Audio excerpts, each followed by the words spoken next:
नमस्कार और आप देख रहे हैं पल पल। यूक्रेन सीमा पर COS-1 फ्लेम थ्रोअर तैनात कर रहा है रूस।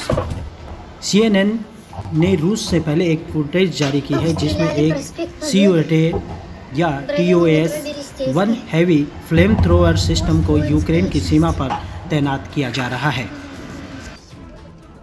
TOS-1 एक मिसाइल प्रणाली है जो कि थर्मोबैरिक रॉकेट को दागती है। इसका सबसे पहले इस्तेमाल अफगानिस्तान में सोवियत युद्ध के दौरान हुआ था। हाल ही में सीरिया में भी इसका इस्तेमाल किया गया था। इस दौरान स्लोवाकिया में भी भारतीय दूतावास ने एक एडवाइजरी जारी की है। स्लोवाकिया में भारतीय दूतावास ने उजहोरोविन नेम के सीमा पर और उसके जरिए यूक्रेन से निकाले जा रहे हैं भारतीयों के लिए एक एडवाइजरी जारी की है। दूतावास में कहा गया है कि जो भारतीय नागरिक यूक्रेन में फंसे हुए हैं और इस सीमा के जरिए निकलना चाहते हैं उनसे एक गूगल फॉर्म भरने का अनुरोध किया जा रहा है।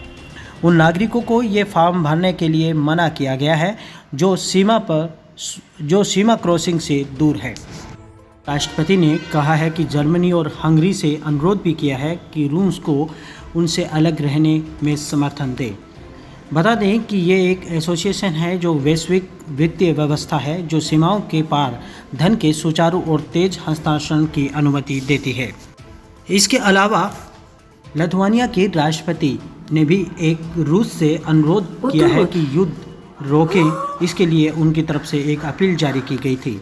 उन्होंने कहा था कि मैं उन सैनिकों की माताओं से अपील करता हूं कि उन्हें यूक्रेन में मरने के लिए जहां भेजा जा रहा है। मैं सैनिकों से अपील कर रहा हूं कि यह युद्ध लड़ रहे हैं जिसके कारण उनका कोई पता नहीं है। कहा कि इस युद्ध का क्या मतलब निकलता है केवल इसलिए कि मेज पर बैठे हुए किसी व्यक्ति ने नक्शे पर ज़मीन का एक टुकड़ा बनाया था जिसे वे वापस लेना चाहते हैं। क्या ऐसे में हजारों लोगों की जानें गंवाना ठीक रहेगा? अनुमान से अधिक हो सकते।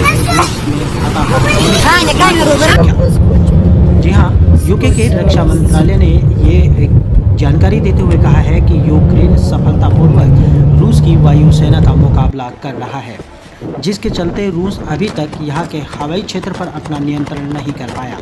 उन्होंने कहा है कि मारे गए रूस के सैनिकों की संख्या अनुमान से लेकिन में संज्ञान से कहीं अधिक हो सकती है।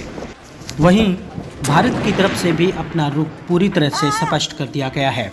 केंद्रीय मंत्री जी किशन रेड्डी ने कहा है कि यूक्रेन में जो बच्चे फंसे हुए हैं उनके परिवारों को मैं विश्वास दिलाना चाहता हूं कि प्रधानमंत्री नरेंद्र मोदी के नेतृत्व में सभी बच्चे भारत पहुंचेंगे। भारत सरकार पूरी जिम्मेदारी के साथ काम कर रही है। वहीं यूके के रक्षा मंत्रालय ने एक बयान जारी करते हुए कहा है कि रूसी सेना के कीव पर अपनी सेना के बड़े हिस्से के साथ शहर के केंद्र से अब 30 किलोमीटर की दूरी तक अपनी बढ़त बना ली है। यूक्रेन के सशस्त्र बलों ने पूरे देश में कड़ा प्रतिरोध जारी कर रखा है। वहीं आपको बता दें कि एक जानकारी और मिली है कि पोलैंड के अधिकारियों ने ये जानकारी दी है कि अभी तक 1 लाख यूक्रेनी नागरिक सीमा पर पोलैंड में दाखिल हो चुके हैं। यूक्रेन के राष्ट्रपति खुद सड़कों पर आए और उन्होंने आम जनता से रिक्वेस्ट की। उन्होंने कहा कि हम जंग जीतने की तरफ हैं और हम पूरी शिद्दत से लड़ेंगे। वहीं उन्होंने आम जनता और यूक्रेन के जो सेना है उनको जानकारी देते हुए बताया कि हम अपनी तरफ से पूरी कोशिश कर रहे हैं। जबकि कल उन्होंने एक एडवाइजरी जारी करते हुए कहा था कि युद्ध रोकने की ज़रूरत है। एक वीडियो सामने आया है। अमेरिका की ओर से इस प्रस्ताव के बीच में जेलेंस्की ने एक वीडियो जारी किया है। इसमें उन्होंने संदेश दिया है कि वह यूक्रेन की आज़ादी के अंत तक लड़ेंगे। वीडियो में वे कहते हुए दिखाई दे रहे हैं कि हम यहाँ हैं और हमारी सेना भी यहाँ है, सभी नागरिक भी यहीं हैं। हम सब यहाँ अपनी आज़ादी और अपने देश की रक्षा के लिए लड़ते रहेंगे और इसी तरह से करते रहेंगे। हिट लिस्ट में पहले नंबर पर जेलेंस्की ने ये इस वीडियो से पहले एक वीडियो भी जारी किया था जिसमें उन्होंने कहा था और रूसी सैनिकों की हिट लिस्ट में हैं और टारगेट नंबर 1 है। वह आगे कहते हैं कि टारगेट नंबर 1 उनका परिवार है और रिपोर्ट के मुताबिक अमेरिकी खुफिया एजेंसी के पहले जेलेंस्की ने आगाह कर दिया था।